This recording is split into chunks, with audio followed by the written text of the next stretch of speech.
2 lakh crore rupees worth of Waqf property in Karnataka is alleged to have been encroached or sold illegally. Those who are in charge of the Waqf properties are given such unbridled powers that they are misusing those powers for their own pecuniary benefit. What the original Waqf was made for, which has resulted in tremendous corruption and encroachment of Waqf properties. I ask you this, what is the biggest misconception people have about power and authority? Muslims खतरे में पड़ेंगे, सबको देश से बाहर कर देंगे ये लोग. This was the kind of narrative that was created. What has happened in the last 12 years? The minorities are more safer in this country the last 10-12 years. Certain countries became rich because they had political stability and created good institutions that created wealth. In one line, the message of the book is fix your politics to fix your economics.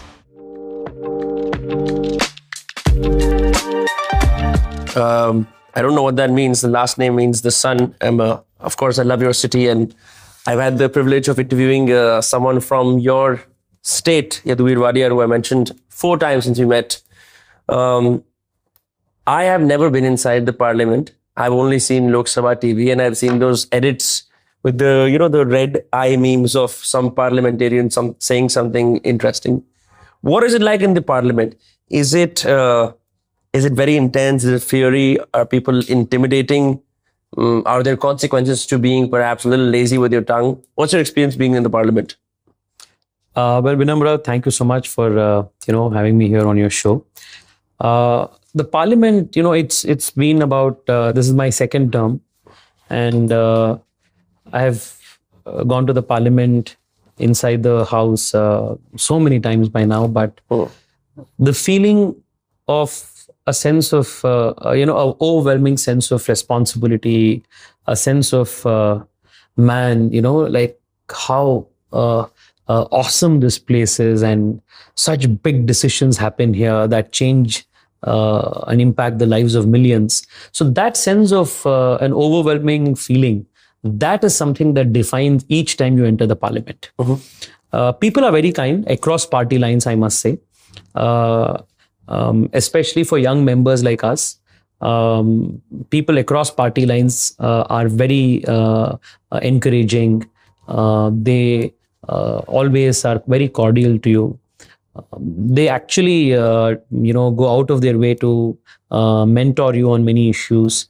So this is something that is phenomenal about the. But on the other side, you've got clips circulating where parliamentarians mostly when you see ruckus in the parliament, you see the thumping of the desks, and you see loud shouts, and you see parliaments regularly being adjourned because of matters. So it seems like, sure, big decisions are taken there, and sure, we see the highlights, but there's a lot of chaos, and there's a lot of noise and disruption in the parliament as well.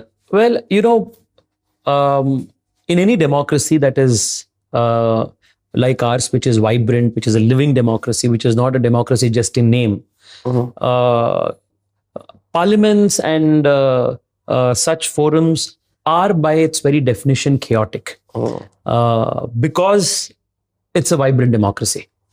But, we would always not want the kind of disruptions that is happening. We would want more debates, more discussions in the place of disruptions. But I think the parliament, especially in the last 10 years, has been an extremely effective body. If you look at the Lok Sabha website to look at the productivity numbers, in most of the parliament sessions in the last decade, the productivity has been over 100%. That means the government's business has been completed, and we have done more than what was, stipulated to be done in that session. So I think the parliament is a very effective, the most effective body where people speak, the voices of the people is heard, aspirations of the people is given a channel to. The most important decision makers of the country sit there, they deliberate. And if you look at the composition of the parliament itself, Vinamra, there is a beauty in the representation of everything that the country represents. You have Maharajas and Maharanis there, who literally are heirs to, the erstwhile princely kingdoms. You have people who have declared, 2 lakh or 5 lakh or 10 lakh rupees as their total assets. People coming from such economic backgrounds, social backgrounds are also there in the parliament. There are people who are highly educated with multiple degrees, Ivy League universities. And then there are people who have had no sense of formal education, who also are elected in the parliament and perform effectively their roles as people's representatives. There are monks who are clad in saffron. There are mullahs, who are in the parliament. Then there are people from the Communist Party, DMK, who are atheists. So the parliament, in every sense, is a wonderful body where it's a amalgamation, a mosaic of all of these different interests, ideas, identities, groups, issues. It's phenomenal. And look at our immediate neighborhood, right? Look at Pakistan, look at Bangladesh, look at China, look at Sri Lanka, look at Myanmar. We are the only living, vibrant democracy in our immediate neighborhood. It's a huge success of our parliament and the parliamentary democracy. When you stand up and speak in the Lok Sabha, as someone who love to be on stage and do debates, and now with this podcasting medium, I can only imagine the high and the power and the ecstasy one must feel when their voice is heard and everyone thumps like this for you. And that perhaps just like a stand-up comedian or someone who, perhaps is a performer, rouses you to speak even more fervently. Have you been roused to states of pure passion, or, like where it's just like the speaking takes over and you love the sound of your own voice and you get all of this audience to sing along with you or perhaps support you? What I'm trying to ask is it the zenith for someone who's trying to be a speaker? I think so. And most importantly, it is not just because the forum is so august. It's also because the nation is watching you. And the impact of what you speak there is multifold. And it's the very same body where once an Ambedkar student spoke. It's the very same body where Jawaharlal Nehru or a Sardar Patel, a K. Munshi, a Krishnamachari, these were the stalwarts who actually made the constitution. These were the people who spoke.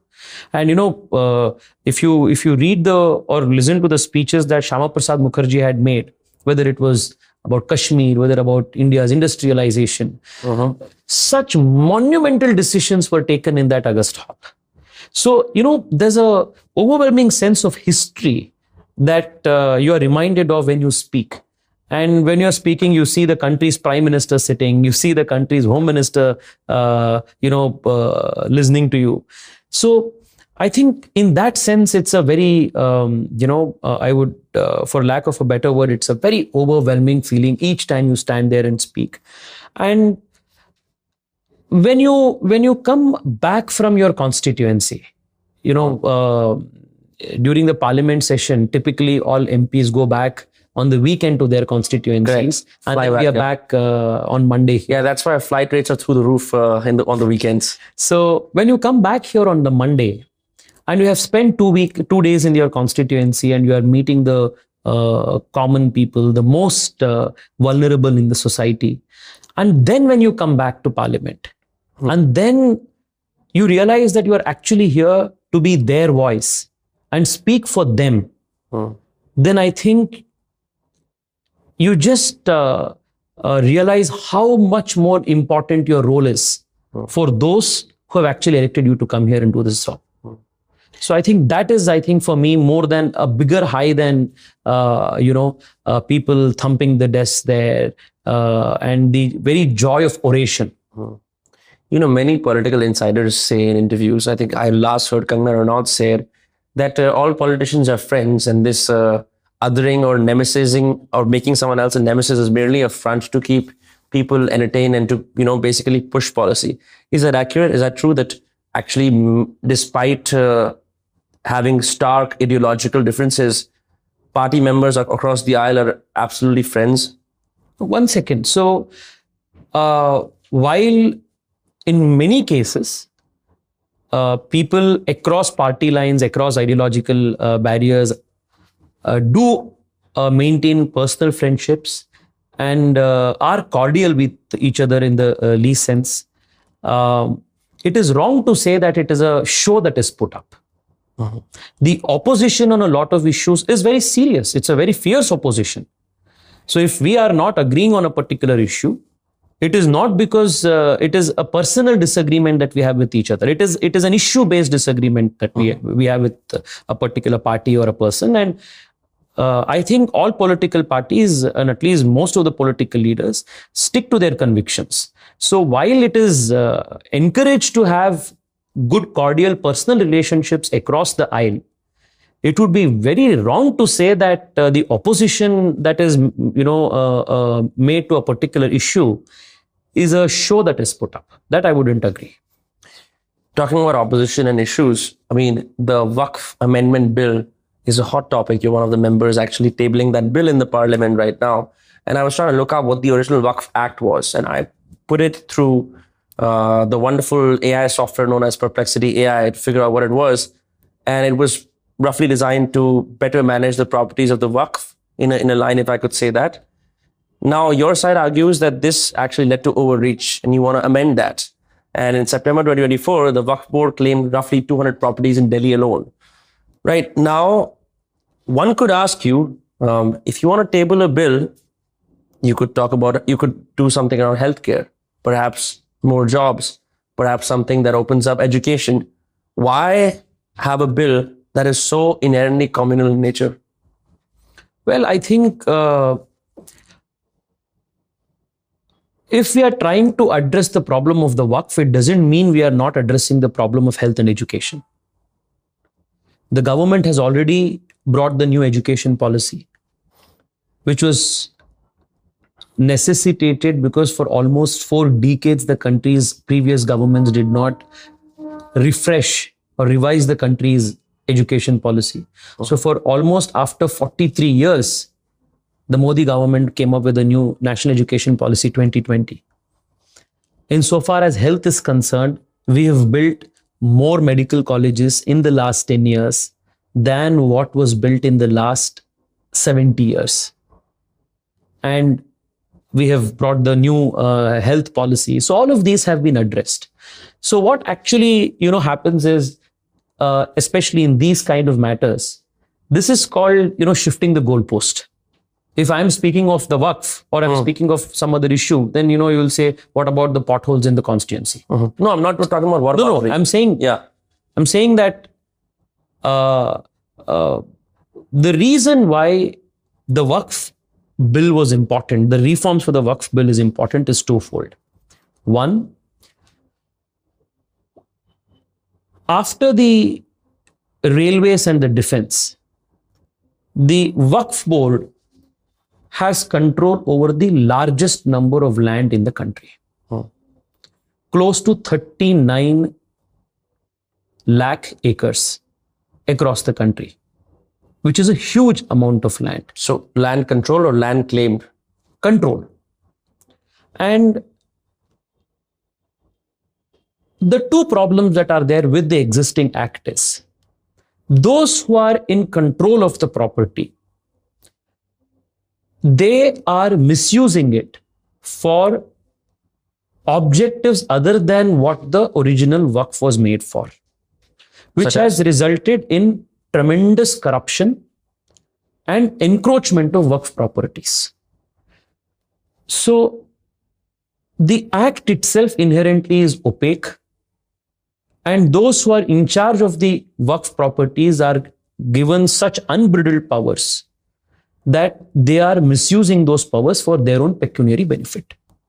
So in one sense, the Waqf Act is not even protecting the Waqf properties. Second, the Act is also draconian in many ways, so much so that the Waqf boards, in multiple provisions of the Act, is given powers to claim any land that it believes to be Waqf property And the Waqf board can cause issuance of a gazette notification to the effect that that particular property over which it claims its right, it can cause issuance of a gazette notification by the state revenue authorities. And upon such issuance of gazette notification, the revenue authorities will have to mandatorily change your mutation, land revenue records, and your land becomes practically dead, redundant. How do they substantiate this belief? If I'm a member of one Waqf, how do I think about, say, a property 3 kilometers away and then substantiate this is Waqf land? So there are two concepts in the Waqf Act. One is called a Waqf by user. Supposedly a particular piece of land is being used or has been used as a Waqf property for any prayer or as a kabristan or objective of this kind. Then even without any documentation, by the sheer fact of usage, you can claim that particular property to be Waqf property. Coupled with this legal principle of Waqf by user, there is also this provision called Section 40 in the Waqf Act. Section 40 essentially does this. It gives the Waqf board the power to claim any property that it believes, this is the word that is there in the Act, that it believes to be Waqf property. It can conduct an inquiry, and upon its being satisfied, it can declare that particular property to be Waqf property. Like some historical claim of an Islamic... It need not even be historic. The Section 40 of Waqf Act does not have any such qualifications. All it says is that the Waqf board has powers to conduct an inquiry on any land or any property that it believes to be Waqf property. But what's the nature of the inquiry? I mean, the nature of the inquiry is to find out if, the property was Waqf property or not. And the Act does not go into the details of specifying what needs to be done. Wow.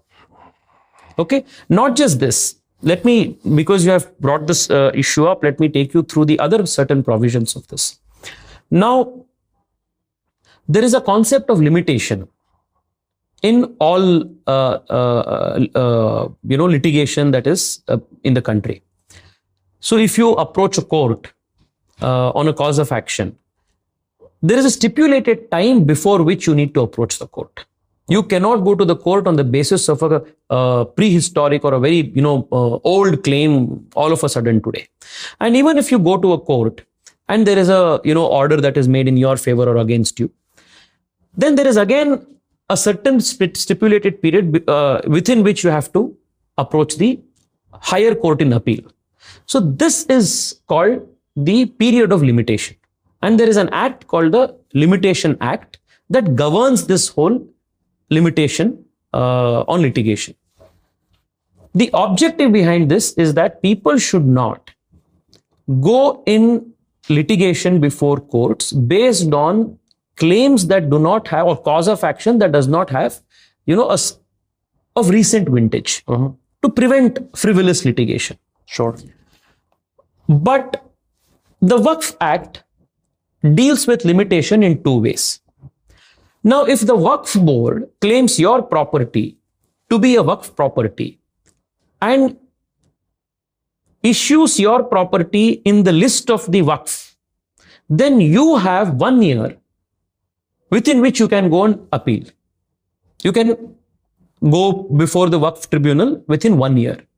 Oh, I have to appear before a tribunal of the Waqf. Yeah, I will come to the tribunal. As opposed to a civil court, but I'll come to the tribunal part. I'm dealing with the limitation part now. So if the Waqf claims your property to be its own, then you can go against that order in appeal to the Waqf board's tribunal within 1 year. If you delay it more than 1 year, you cannot go. But for the Waqf board to claim any property as its own, there is no period of limitation. So when we went to Hyderabad, when we went to some instances in Kerala, in some instances in Bangalore, the contention of the Waqf board is that these properties were given to us by Aurangzeb. These properties were given to us by the Nawab. And what documentation do you have to prove that? No, we don't have. But is there no limitation because 300 years ago this claim was made? No. it doesn't apply because the limitation law does not apply on the Waqf. Right. So a farmer in Hyderabad made this very telling comment. He said, Aurangzeb may have died 350 years ago, but his ghost is still encroaching our lands. So this is with respect to the law of limitation. Now, come to the fact of the Waqf Tribunal. Now, suppose you and I have a litigation with respect to our property. Then we have to approach the civil court. Suppose you have a litigation with respect to a temple property. Say a temple claims your property to be the temple's property, or a church claims its property to be yours. Then you will have to go to the civil court to disprove its claims. Sure, show my original. And it's a secular civil court. But with respect to a Waqf claim, you cannot go before the civil court. You will have to go before its own court, the Waqf Tribunal. And what's their mode of justice? How do they decide if you're... No, there is a rules of procedure under the Waqf Act as to how it is done. But essentially, it is a tribunal under the Waqf Act. So, under Section 40, the Waqf Board has powers to conduct an inquiry and determine a particular land to be Waqf land or not. So, you are an inquirer in your own case.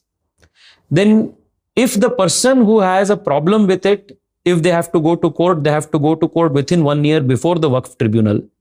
And if the Waqf Tribunal gives a order, passes a order, then you cannot go in appeal on that against that order to either the High Court or the Supreme Court. You only have to go under the writ jurisdiction.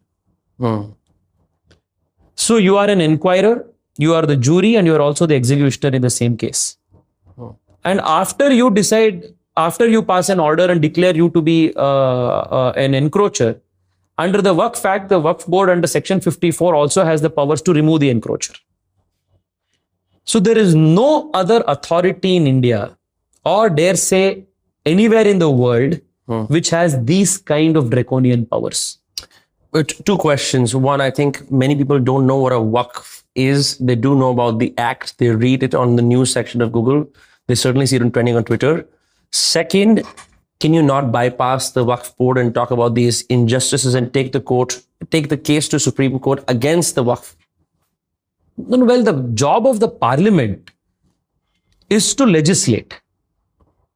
So if the parliament in its wisdom feels that the particular legislation is deficient in certain aspects, then it is open in all means. It is the prerogative, the duty of the parliament to legislate it and bring about the changes. So we don't have to go to the Supreme Court in this case.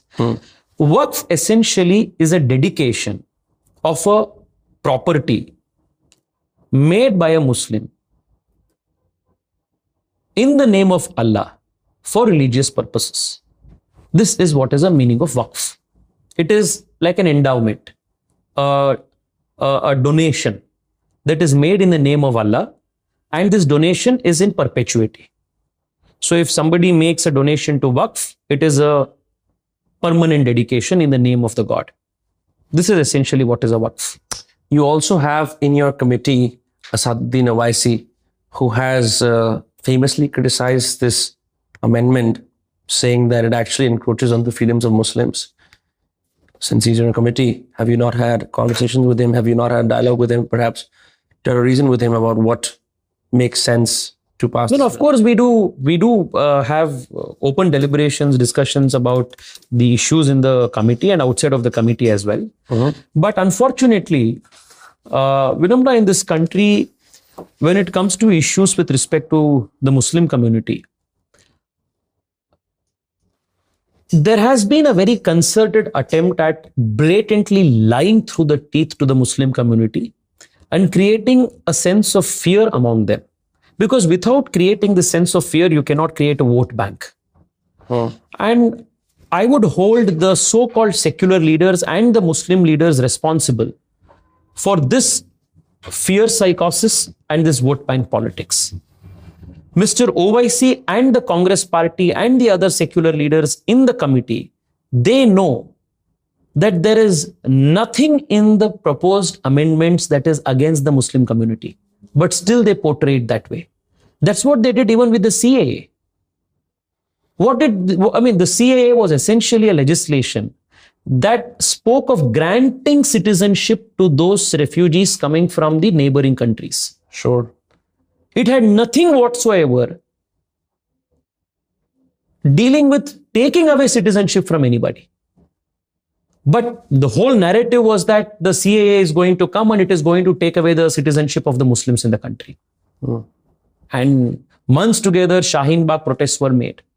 So essentially, this is the modus operandi of before in 2011, 12, 13, I still remember, especially 13, 14, 11, 12 years ago, the kind of misinformation campaign, the kind of fear psychosis campaign that was done all over the country, that if Modi ji becomes prime minister, all Muslims will be in danger. Muslims khatre mein padenge, sabko desh se bahar kar denge ye log. This was the kind of narrative that was created. What has happened in the last 12 years? Nothing. The minorities are more safer in this country the last 10, 12 years.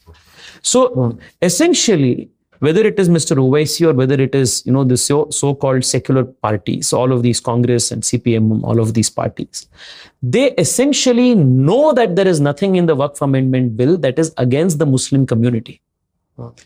They also know that the act as it stands today is draconian in nature. It is in fact not helping the Muslim community. If you come to Karnataka and talk to the Waqf board in Karnataka, or go to Maharashtra and talk to them, they will tell you that a large number of Waqf property is illegally encroached upon or illegally sold by the mutawallis, meaning those people who are trustees or in charge of the properties. For their own personal gain? For their personal gains. In fact, in Karnataka, about 10 years ago, the State Minorities Commission had come up with a report. And that report said that the Waqf properties in Karnataka have been sold or encroached upon by many leaders, mostly by the Congress party, and the amount, the total valuation was around 2 lakh crore rupees. 2 lakh crore rupees worth of Waqf property in Karnataka is alleged to have been encroached or sold illegally by many senior Congress leaders.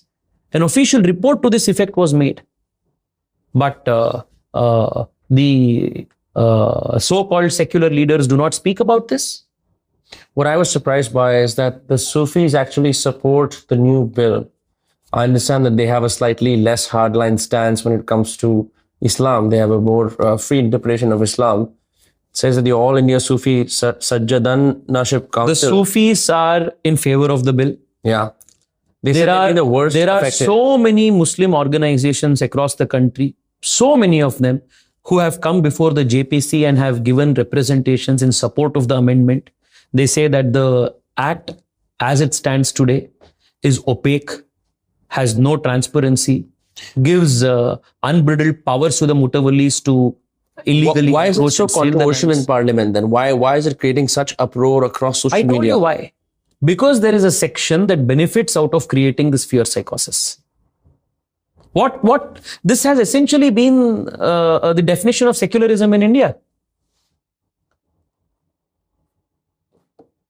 If you look at how secular parties and secular, so-called secular, the self-proclaimed secular leaders have behaved, this is their SOP. You take any issue, they have blatantly lied to the Muslim community and they have tried to create a sense of fear among them and have then positioned themselves as the champions of them. I'm sure you must have, I'm sure you must have studied how other places of worship are treated in the country. From what I know, Anand Ranganathan once told me that the Places of Worship Act in India is also quite draconian because temples largely come under state control then. Will the same effect be carried out onto the Waqf places? Sorry, what I'm trying to say is, it says here that some of the Waqf land or some of the Waqf places will also have government control as opposed to having independent Waqf member on it. The same way you had... See, the issue with Waqf is completely different. than what it is with, say, control of temples. That's a completely different matter, and it needs to be dealt comprehensively, perhaps in another podcast or something. But what is actually happening with Waqf, the Waqf Act, is that on one hand, there is a lot of opaqueness, and it is not giving the right kind of management that Waqf properties need. This is one problem. On the other, it has given the Waqf board such draconian provisions that it is resulting in blatant encroachment of lands. Yeah. Now, in Karnataka, you may have been following the news the last few, couple of weeks. Just in one district of Bijapur, close to 20,000 acres of land is claimed, land owned by farmers is claimed by Waqf board to be its own land. Now, do you have any documentation to prove that it is your land? No. 53 ASI properties, it's being claimed as Waqf properties. The district hospital is being claimed as Waqf property. The school, the government school where Sir M. Vishweshwaraya studied, that is being claimed as Waqf property. Karnataka's Vidhan Sauda is claimed as Waqf property. They have even claimed Parliament of India to be Waqf property. 200 acres in and around the Parliament is being claimed as Waqf property. So this madness, that needs to be stopped. And I told you, all of this encroachments, all of these mad claims that are being made, these are made because the statute supports it. Some of the solutions you provided for the amendment bill is the state government will nominate members rather than electing them from Muslim electoral colleges. At least 2 non-Muslim members must be included on each board. Representation from various Muslim sects, Shia, Sunni, Bora, Aga Khani is mandated. Why all of these provisions? Well, the Muslim community is not a homogeneous community. Sure. Just like 85% are pasmandas. Just like how the Hindu community has various castes, etc. The Muslim community also has various different denominations and classes. All of them need to be heard.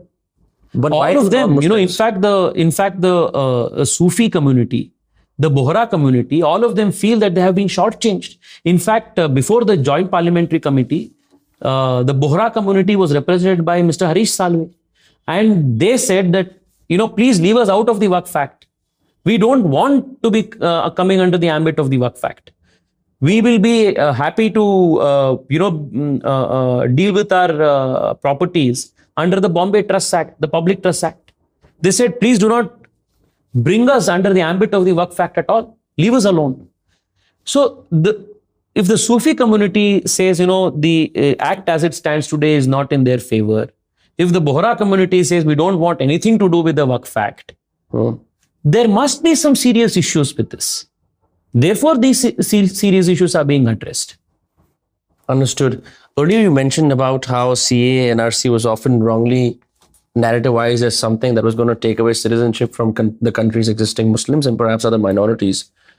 One must, if they have to hazard a guess, they would probably think that if Congress's vote banks is primarily minorities, it would make sense for them to get Muslims from across the border, like Bangladesh, into the country. The same way, the Hindus in Bangladesh would benefit from being added to the population in India and contributing to the BJP's vote bank.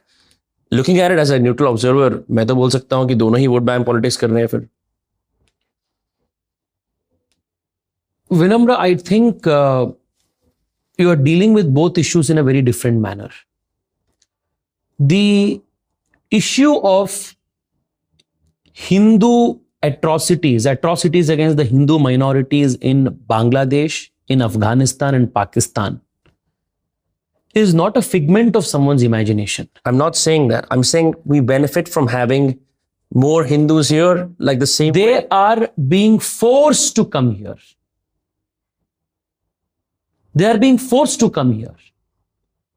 And just if you take the instance of Bangladesh, at the time of independence, the minority population was close to 30%. And today, by their own admission, the Bangladesh government says the minority population is somewhere close to 7%. What happened to the remaining? Is it not a civilizational duty of India to protect the Hindus, not just in these countries, but all over the world? You could argue the same for the Muslims. I mean, if the Hindus, you have no other country to go. Bangladesh and Pakistan was created on the basis of a religious identity. Sure, that's true. So they were created because they needed a Muslim nation. But that was not the case with Hindus. So if not Bharat, where will the Hindus go? And there's been a lot of talk about this Hindi-Kannadiga divide about language. Here is my take. I would love yours because you represent Bangalore South. I think it makes sense for all migrants to a new state to at least try and learn the local customs, the customary slangs, perfunctory language to get by. I think that's the basics. But many people in the South argue that these Hindi speakers come from the North and try to take away our jobs and force us to speak Hindi. Instead, they should now speak Kannada, right? As someone who represents Bangalore South, what is your take on this sensitive language divide? Well, I agree with what you said. People who come from a different part of the country, who come from a different part of the world must definitely make an effort to learn the local customs, get more familiar with the local culture and the language, because language is such an important medium of transmission of culture. Yeah, you said ever since you became Adhyakshji, you're also trying to learn some Hindi. Because learning a language is a very important medium of communication, not just in terms of your work, but it's a transmission of culture that happens. So after I was made the national president of the party's youth wing, one of the first things that I did was to get a Hindi tutor, and I learned Hindi. Yeah, because it is so essential for me to communicate in my line of work. How hard was it? Not very hard. It took some time, but I made my share of mistakes. Even now, I do make some mistakes when it comes to the stealing and pulling, because it's very different back in Kannada. No, so what is it? Does Kannada have three: stealing, pulling, and napunsaling? Yes, napunsaling. Yes. Okay. So that's the biggest. Gadi becomes stealing, and then right. Stealing, pulling. I don't know what it is. Yeah, because when your colleagues or your party members were saying Adhyakshji Are, I couldn't understand who it was. Because I'm used to knowing about your name. So then I realized, of course, they call him Adhyakshji because in Hindi, that's what the president means. Yeah. But coming back, I think at least I can speak this for the people of Karnataka, people of Bangalore. We are the most cosmopolitan of I would say all of the country, most non-judgmental, all accepting people. Sure. And this should not be seen as, like you can run roughshod around this community or this people. And this is not to say that people from different parts of the country are not welcome to the city. Bangalore has ambitions of becoming a truly world-class city, a global metropolis. It has all the potential to be that. So in the coming years, we would want people from all over the world, in different parts of the world, to come and settle in Bangalore. So in that sense, we are not chauvinistic or jingoistic when it comes to our language or religion or the regional identity. But at the same time, it cannot be at the cost of the local culture, the local language and customs. And Kannada is a very easy language to learn. So I think you very rightly put it. When people come and settle in a particular place and they are here for decades together. I have seen people who have stayed 15 years, 20 years in the city who have not learned a single line of Kannada. And I have on the other hand seen so many people who come from Karnataka, who come from Tamil Nadu, Telugu speaking states, come here in the north, in Delhi and other places, who pick up Hindi so easily. Yeah, Vishu Basoya from your team was telling me a few words in Kannada. I said, you can speak the language? He's like, yeah. And I was very surprised. Yeah, that's very good. I'm going to ask you a little bit of a fun questions for a large chunk of our Gen Z audience who's been watching this. Do you watch memes? If yes, is there a meme about politics that's made you laugh recently? Oh, yeah. I mean, social media is so ruthless. So, there are so many memes that are made about all politicians, including me. So I keep looking at them. Can you laugh at yourself? Oh, absolutely. I think that's one quality everybody should have, especially people in public life should have, the ability to laugh at yourself. In fact, on this very same issue, on this Kannada language issue, somebody had made a meme recently of making me like a Setu from, like Maharashtra, Rajasthan. When RCB had started its Hindi handle. Right. There's a huge social media uproar. So somebody said this Tejasvi is a Marwadi agent. So they had made this, meme with, giving me this Setu topi and all of that. So keep laughing. There's a clip flying around saying you support RCB. I mean, I guess you have to because it's your city, but I mean, the team always loses. Why is it? What is it about RCB fans that they just like a losing team so much? I don't know. It's a very strange relationship that we have. It's like in the beginning of the season, we keep rooting for it. We are just so passionate about it. And then we screw up somewhere and then we lose. But, there's this campaign in Kannada called Ee Sala Cup Namde, which means this time the cup is ours. So this has been going on from a decade now, but we have still not been able to get it. While our girls team actually won the cup, so they kind of compensated for what the men's team didn't do.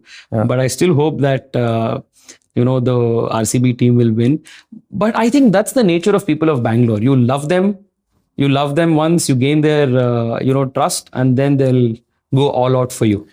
I've been helped by people in Bangalore in a way I can't probably profess to someone because I've been offered a combination. I've booked podcast studios for dirt cheap that I could do nowhere else in the country. I have entrepreneurs who own like $1 billion startup, invite me for lunch and spend 3 hours just chit-chatting. It's a very, very people-centric city, and it also has a strong immigrant culture, whether despite the fact that there are tons of people indigenously there. They seem to blend in very well. Yes. No, I told you, we are the most cosmopolitan city in the country. That's our biggest strength. But unfortunately, sometimes the local people feel that that is kind of sometimes taken for granted by others, and they try to run roughshod about other culture. But that's a tussle that goes on in any big city.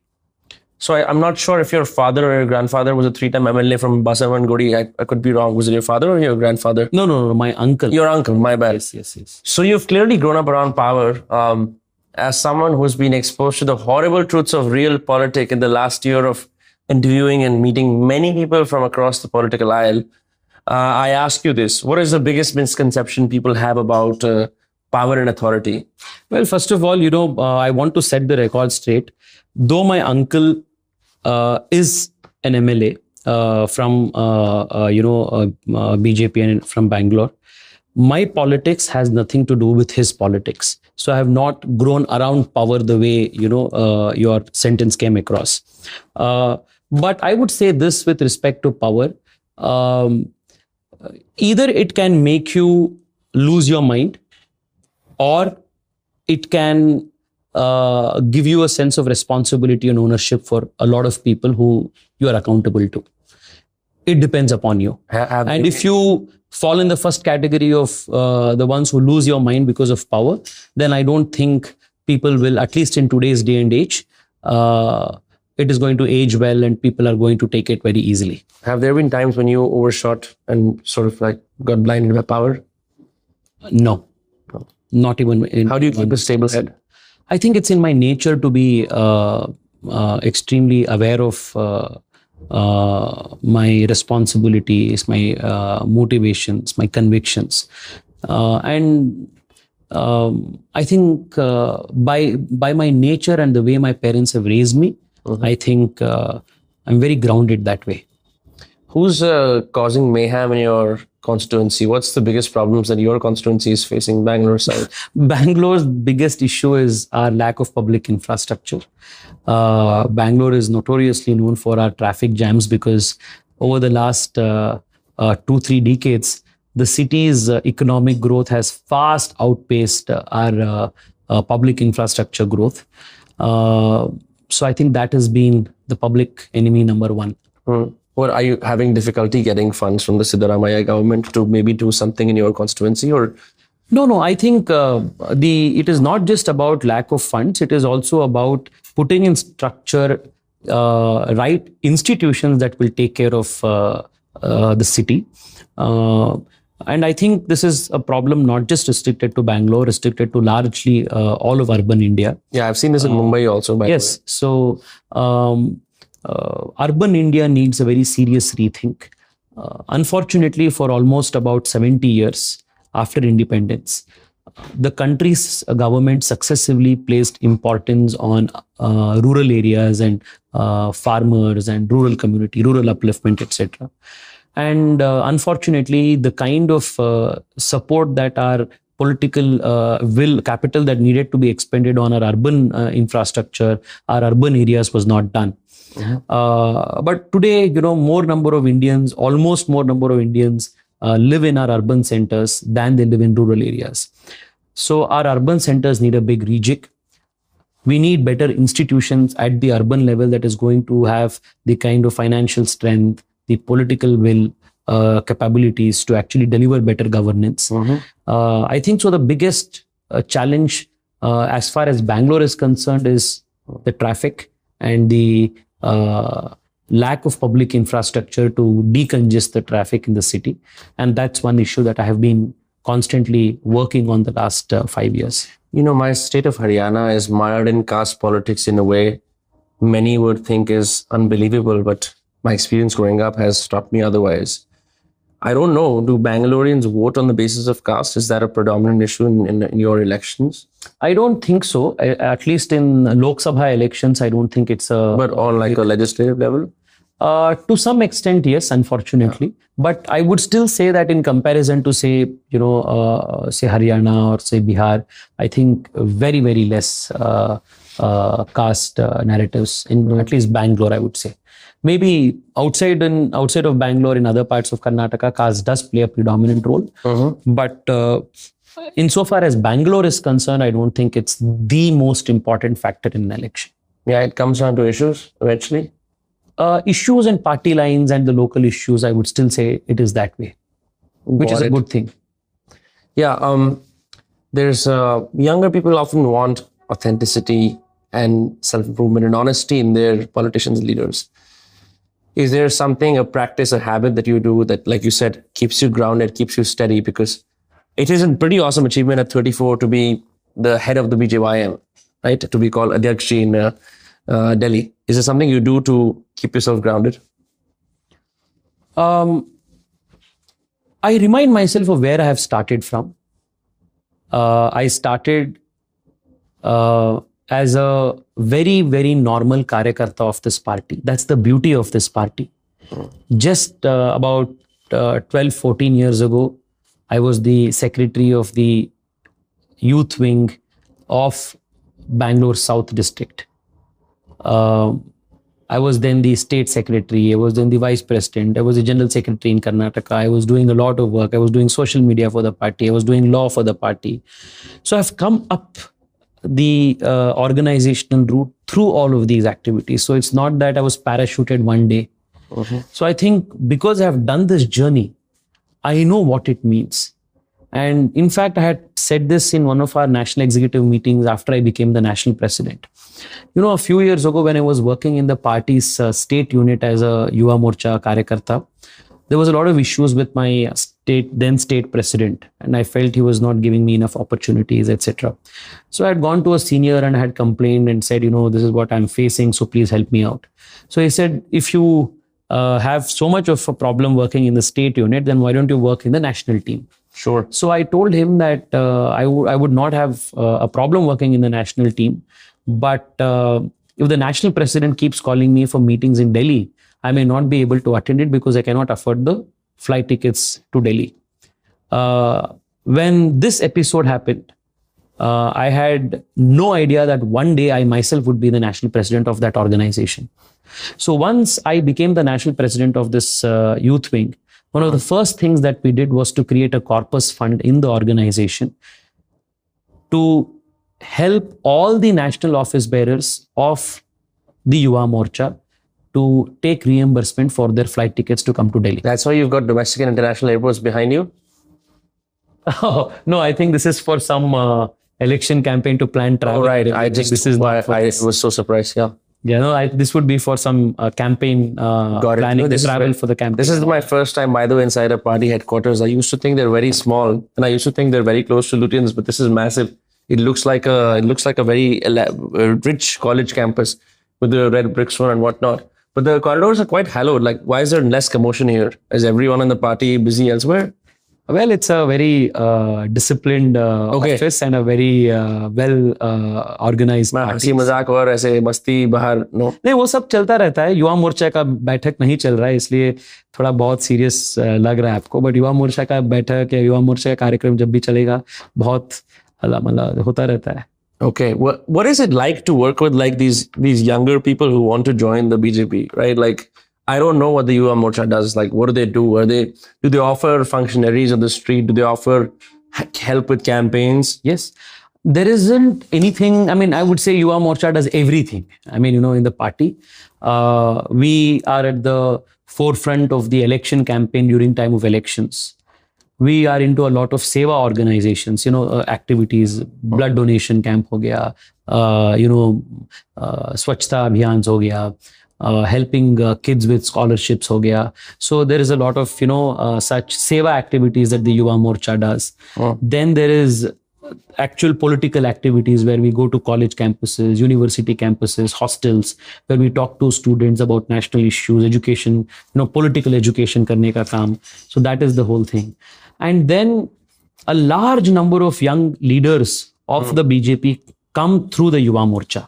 So if you look at the party's today's leadership, most of the party's top leaders have come from the party's Yuva Morcha. Amit Shah ji was in Yuva Morcha, Rajnath Singh ji was in Yuva Morcha, Nadda ji was in Yuva Morcha, Anurag Singh Thakur ji came out of Yuva Morcha.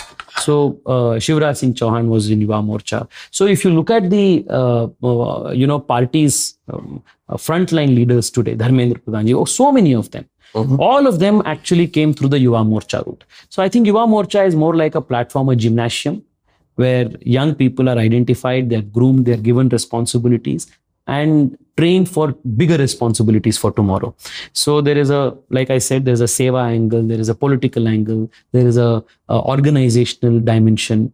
There is an election type, work when during elections, we are at the forefront organizing bike rallies, at the forefront of campaigns, social media, outreach. So while doing all of these activities, then you start networking within the organization. You start learning so many organizational skills within the organization. And then you slowly, without you knowing it yourself, you emerge as a voice of the party, as a leader in the party. That's the beauty of the Yuva Morcha. I've heard that you ran the Ironman 70.6. Is that 70.6 kilometers? 70.3 miles. 70.3 miles. How did you find the time to do it? How did you find the fitness to do it? And what was that like as an MP? I've also heard you're the first MP in the world to do it. Yeah. Which means that every country that follows a parliamentary system which has an MP has not had any representative do it.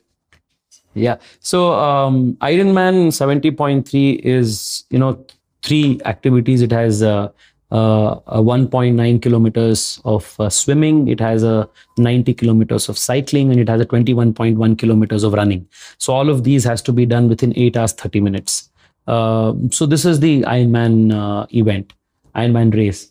So I started training for this about 4 months ago. While doing all of this, while drinking chai, water. I don't drink chai actually. You're sitting around, because I know that, people who are in office sit around a lot. Yes, they have to sit a lot. Yeah. So in my case, it was it's a lot of travel. I travel for Yuva Morcha work. I travel for parliament. I travel for constituency work. और constituency में तो आपको शादी attend करना है, किसी का मुंडन में जाना है, गृह प्रवेश में जाना है. All of these. So you're eating all kinds of food, no control on the diet. I try to be as disciplined as possible. But I'm a big sweet tooth and a hopeless foodie. So it's very hard, as it is for me to maintain very disciplined food. But about 4.5 months for the training, I was very mindful. Otherwise, you can't. But how did you make this happen? Like what did you do actually? You were able to do this without feeling in the middle. Well, one is, there's only one word. I mean, even you can do it. Anybody can do it. If I could do it, anybody could do it. The only thing is consistency. So all you need is 1 hour every day.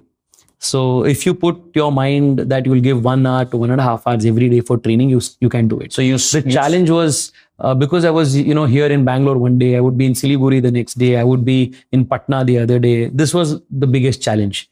Maintaining food, maintaining sleep, and maintaining, nutrition for this. Talk to me about the strangest training regimen where you found yourself in a weird gym at 3 a.m. or just to get that in. Well, I would do this. If there was a meeting at say 11 in the party office, I would sometimes end up taking the 6 a.m. flight from Bangalore, land here at 8:30, go swimming from 9 to 10:15 in Talkotora. From swimming pool straight go to the party office or parliament and do the meeting, and then finish the event or meeting or whatever in the evening. Then go to Nehru Park, finish a 1 hour run, take the night flight, go back to Bangalore. That's insane. So this is what I have done around for 4 months. This was the kind of training. And then for my strength and conditioning, my coach would come online. So there have been times, I still remember, I think this was in Jharkhand or Chhattisgarh, I don't remember. There was a protest rally that would, Yuva Morcha was leading the protest. So I'd reached the previous night. The next day morning, I open the iPad, and then my trainer trains me for about 45-50 minutes as a strength and conditioning training. After that, I go to the, I take my running shoes. I run for 10 kilometers around the hotel, on the main roads, etc. Then come back, quickly shower, and then just next change into kurta pajama and then run for the protest. But why did you want to do this? Like, what caused you to do this? Were you getting unhealthy? No. I mean, it was. I just like to do these hard things. It just motivated me, and I wanted to actually give the message of Fit India to people. And to be very honest, personally, it was this line of Swami Vivekananda that was actually in my mind for a long time. I had read this about 10-12 years ago. It's his idea of how young people should be. Muscles of iron, nerves of steel, and a mind as sharp as a thunderbolt. He said these are the 3 qualities that he wants to see in young men. So since that line, I wanted to actually do something that will physically, challenge myself and be a big, a challenge for myself.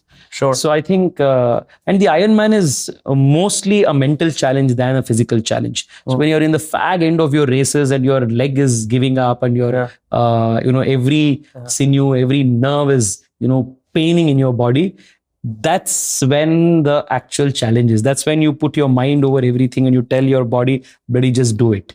So it's more of that. Your negative self-talk, I'm sure, must have gone into overdrive at certain points where you would really have hated yourself for picking it up in the first place. Especially, when I had to do these really early morning flights to just come out of the airport, just straight, head to a swimming pool and get into the cold water and then swim and then get out, then do the meeting through the day.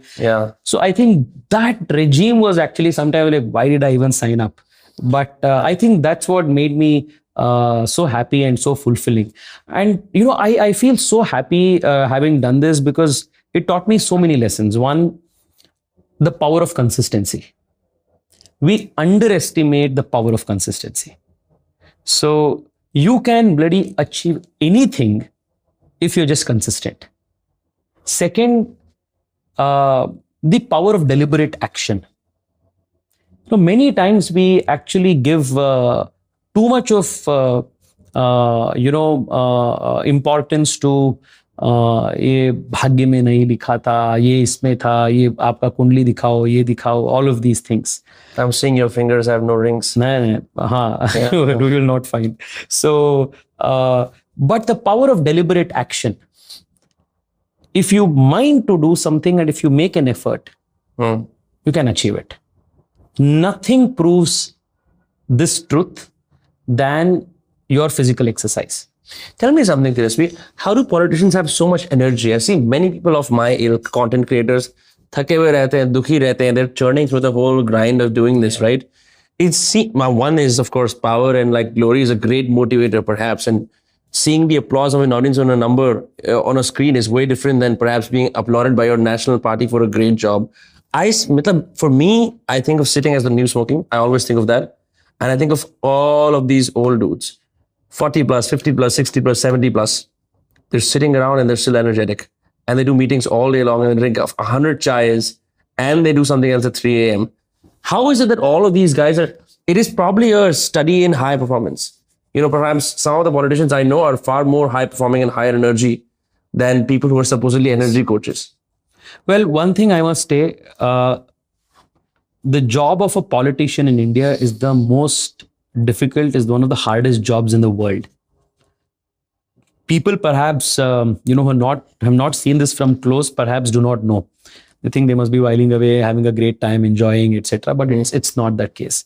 It's a very hard, very demanding job. I think there are two, places from where you get that energy. At least, I speaking for myself and after having seen from close so many political leaders the last so many years, one is a sense of conviction. That's where you get it. Political leaders are extremely driven people because of a very serious sense of conviction that they have. It may be to the people who have elected them. It may be to the ideology that they believe in, the party that they believe in. But they're all people driven on a mission. Not some narcissism, not some quest for power that keeps them so driven. I don't think so. I mean, come on, there must be at least a handful who are like that. I wouldn't deny that. And I would also not say that is also not a factor. Sure. But the primary factor is that there is a larger purpose than themselves. You cannot approach, what I'm trying to say is, these are not people who are approaching their job as a 9-to-5 job. It's not that अभी ठीक है भाई ये मैं जा रहा हूँ काम पे सुबह चाय पी के नाश्ता करके वापस चले जाऊंगा ऑफिस से. This is not the attitude. You cannot do politics with this attitude. Yeah.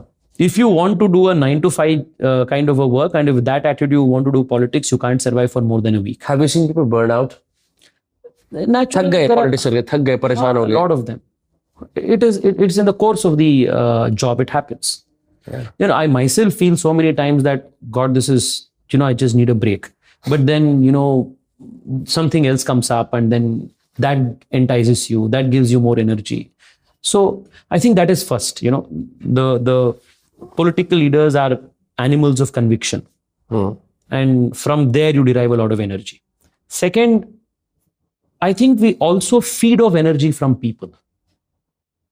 So like you said, when we meet people, and there's an energy that is transferred, and you go to a program, and then there is there's an energy in that program. So I think political leaders also feed off that energy. I've still, I myself have seen, I would have taken 2 cities, 3 flights, reached constituency airport at say 9:30, 9:45 in the night, and I'll still have a wedding to attend of some karyakarta somewhere. And then there have been instances where in the car I have just cursed, yaar, why did we have to go to this at 11:45, almost close to 12 in the night. You're going to a shadi after having started the day at 6 in the morning. Itna thake hue hain.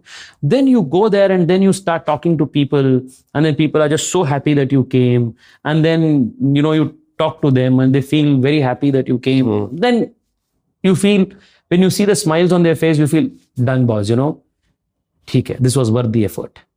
And I think when you also get to actually see the results of your action, it also gives you a lot of satisfaction. For example, in my constituency, I was trying to get a metro line opened quickly. The green line that got opened in Bangalore quickly. So after a lot of effort, we got the line opened. The same day, I saw 50,000 people traveling in that line. That's crazy. Right? As soon as it opened. Yeah. So that kind of gives you huge satisfaction. So all that circus that I had done, traveling to Delhi, back and forth, talking to these authorities, coming here, you feel, boss, done. It was worth it. I'm sure you must have figured out like flight hacks, because my flatmate and I, we can sense when we live 20 minutes away from the Mumbai airport. So we can gun our destiny till the very last minute, to the point that how I got here and why I'm wearing this suit is actually, that's all I carried. And I've been here for the last 3-4 days because I had two choices. Either I get the cabin baggage, miss the check-in time, and cancel a second flight because I canceled the first one because I was too tired, too sleepless. Or I abandon the cabin baggage, just dump it all in a small bag, just one suit because I attend an event, one mic, and come here. So that's what I did. But I just got it when they were saying final call. I was the second last person to board the flight, and I ran across the airport. So as someone who takes so many flights, I mean, of course, I only ask those people who take tons of flights, how far can you gun it? My one piece of advice is, whether it's in flight or whether it's in life, yeah, keep your baggage as less as possible. You travel with no baggage at all? No, I do, but I'll always have just a small cabin bag. Yeah, you never check in. No. No matter how many days you're in it for. No, it's when I do overseas travel, of course, I check in the baggage. But within India, even if it is within India, most of my travels will be for not more than 2-3 days. Yeah. So it'll always be a cabin bag. So you said you do stuff back to back to back to back, and there is no rest in the middle. And I find myself in this similar schedule, perhaps, where I'm not meeting so many people en masse, but I'm meeting tons of people one-on-one. I often think, yeah, where is a time where I can just spend 10 minutes silently? Because Flight.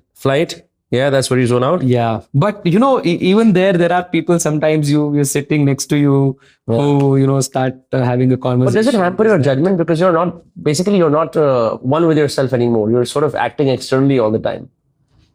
I have had this question to myself, because you don't get time for yourself. You're not, spending time in contemplation. I would be wrong if I say it does not affect. It does to an extent. When you go back to Bangalore South and perhaps you go to your parents' house, do you turn off your phone and sleep for long on Sundays? Actually, Sundays are the most difficult days for a politician. Why is that? Because most of the public events happen on a Sunday. So Saturdays, Sundays are the 2 days that I dread. And I actually look forward to a Monday. Yeah. Because Mondays are, a little light because it is just official engagements or some, events like a few Zoom calls, a few local or meetings, 10 kilometer radius. But Saturdays, Sundays are crazy when you are in the constituency. You have Grah Pravesh to attend, you have a Mundan, you have a Shadi to attend in the evenings. Then you have, all kinds of public programs. Then you will have these constituency engagements. Then you see public, because on Sunday people are free to come and see you. Otherwise, on the other days they have their work. So my typically public appointments are on Sundays or Saturdays. So I go and sit in the office at say 9 o'clock, 9:30. Typically till 3:34 there are people. So I get to eat only after they all leave. 3:34. So, by the end of the day on a Sunday, your social battery is dead. What do you want to do then? Watch some Netflix, just chill? Just sleep. Just sleep. Just nothing else. Are you perpetually in a sleep deprivation? When I was training for Ironman, yes, it was crazy. And my trainer was like, I don't know how we are doing this. On 4 hours sleep, on 5 hours sleep, 2 workouts in a day. I get to do this all day long. So, he was actually, telling me that this is madness on 4.5, 5 hours, 5.5 hours sleep on, good days. Yeah. 2 workouts, 2 flights in some day and all of this. But again, like I said, that's where we get the energy from. When was the last time you just turned off your phone and slept on your stomach for a very long time? I was in the last week. I was part of the delegation of MPs to UN General Assembly. I just came back 2 days ago. So yesterday evening, a day before yesterday evening, there was a meeting that I was supposed to attend, and then it was supposed to start at 8:30. And then I reached early, and then I reached almost 30-40 minutes early. I had misread the time. And then somebody told me that you still have about 40 minutes time. So I thought I'll go back home, take a quick 20-minute power nap, and then I'll come back. Yeah. And then I woke up only the next day morning at 8. So, so I think that was crazy. Man. So what do you do for fun? Like, do you see friends and perhaps do anything that a person in their 30s does? I do a lot of these, I run. I get a lot of joy when I run. I think people underestimate the high that physical exercise and activity gives. For me, one workout session or one good run is enough of a serotonin charge for about 3-4 days. That's one thing that I do. Yeah. Second thing, I love reading. So I carry my Kindle with me everywhere. And then you highlight the stuff. Yeah, and I just like parliament mein use karna hai. Generally, I mean, parliament mein use hoga, kisi pe ho gaya, but I just like to read a lot. Yeah. So I get a lot of joy just reading. What are you reading right now? Right now, I'm reading this book called Why Nations Fail. Yeah. What's the name? Yeah, it's written by 2 Nobel laureates. It's about how, why the rich countries became rich and why the poor countries have remained poor. It's a very interesting. Was it something about how they were resource poor, so they invested in trade and they were resource? No, essentially the argument is, the thesis is that certain countries became rich because they had political stability and created good institutions that created wealth. So in one line, the message of the book is fix your politics to fix your economics. So this is essentially the book. That's what I'm reading right now. Yeah. So I do that. And then I also meet my friends. At least once in 10 days, I meet my friends and we just chit chat, talk, chill. Honestly speaking, and no one answers this very honestly. So I'm going to try and find the highest amount of modicum of honesty you can for this. Do friendships change once you come to power? Because आपके आसपास सब लोग आपसे तो favor मांग रहे हैं, or they want to be nice to you. People's faces become clearer. People from your whole life. For me, personally speaking, my close friends, my best friends, today are all my friends from back in the day when I was in school. No one is a friend who is like just entered the club now. And you're wary of that? People coming to you for like social climbing purposes? Absolutely. I mean, it's so evident. Yeah, because you must see 10,000 more people every single day. Absolutely. They will come to you with a scheme, with a nice compliment about... Yes. So all my friends are my friends from the time I was in school, the time I was in college. So these are the friends who I hang out with. The others are all my workplace acquaintances and people with whom I work. Not to say that they are bad people. There are, of course, good people there, great people. But that's work. But the people who I count as my friends, they are just a handful and they are all from before I became an MP. What's the giveaway for someone who's trying to seek a favor from you? Like, what's the slimiest, sleaziest someone will behave like to try and get into your good books and see, yaar, Tejasvi Surya se agar ek Bangalore ka koi contract or tender mil jayega na, to maza aa jayega. See, the thing is, there's like a reputation that gets built in, these circles.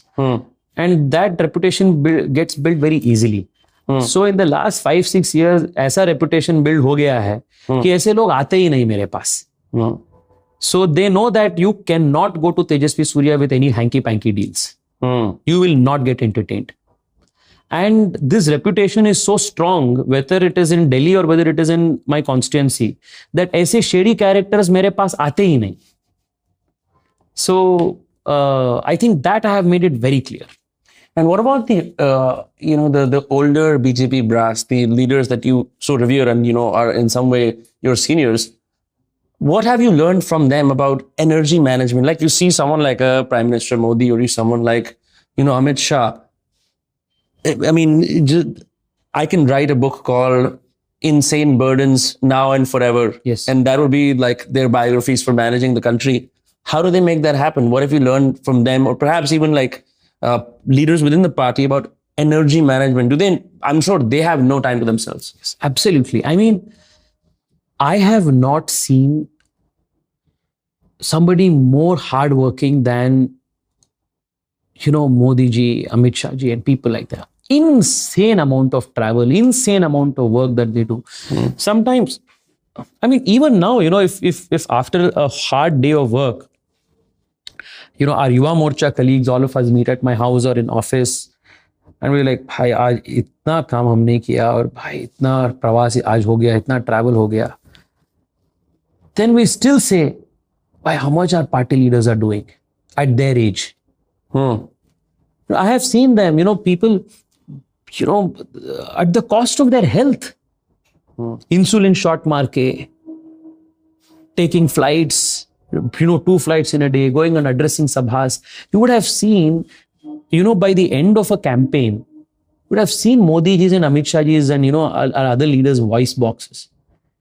They're barely able to talk, and still they're giving speeches at the top of their voices in Jan Sabhas. It's a different level of conviction to a larger cause that can drive you. Give you this demands physical sacrifice, like you sort of like have to trade your health for it. I mean, that's why I keep saying that, they're driven by conviction and nothing else. If you approach it as a 9-to-5 job, you cannot survive here for a week. It must be your life mission. Many people say that, the weak are crushed in politics. And I think that's a misnomer. I think what they really mean is that the weak-willed are crushed. Have you seen that around yourself where the weak-willed are crushed? Yes. Where people who have good aspirations, have ambitions, perhaps even public office, are brutally swept away by the ambitions of those who will do the cold thing, the rightful thing, the thing that perhaps the other person doesn't have the audacity for. Well, I think more than, saying it's the cold thing or whatever, whether do you have the stomach? Do you have the stomach to do the right thing, to survive and do, actually make that change? It's not easy. It's not pleasant, right? It's not always. Not always. And like just podcasting alone, meeting so many people has made me hardened in a way I didn't anticipate. I'm no war veteran and I'm no politician. But some of the things I've seen, the people I've met, it's exposed me to a world I did not know. I was a naive child when I first started, and I'm not naive anymore. I can't imagine you rising star of the BJP, 28 at the age of 28 MP, 6 years later. What part of you has died?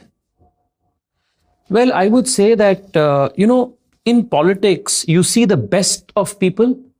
You also see the worst of people. You see the best behavior and you also see the worst behavior. I think it ripens you as a human being. You learn how to be involved without being attached. Crazy. I can't fathom that.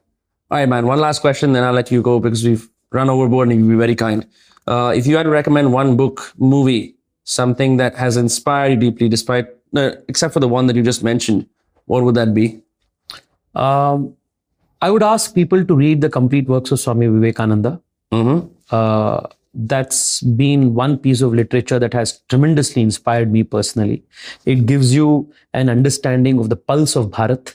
So that is, and he's a very short, pithy writer, yes, right? Very easy to understand, prose. That's Vivekananda's characteristic style of writing. So that would be, one set of, literature that I would request people to read.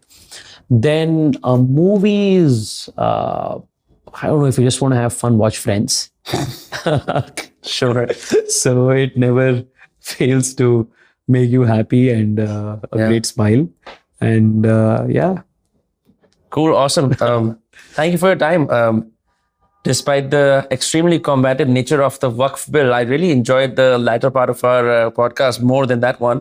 But where can people find you, follow you, understand about your work? My social media, Twitter, Instagram, and LinkedIn. So people can find me there. Awesome. And, yeah, great talking to you. Yeah, man. Thank you for your time. It was a pleasure.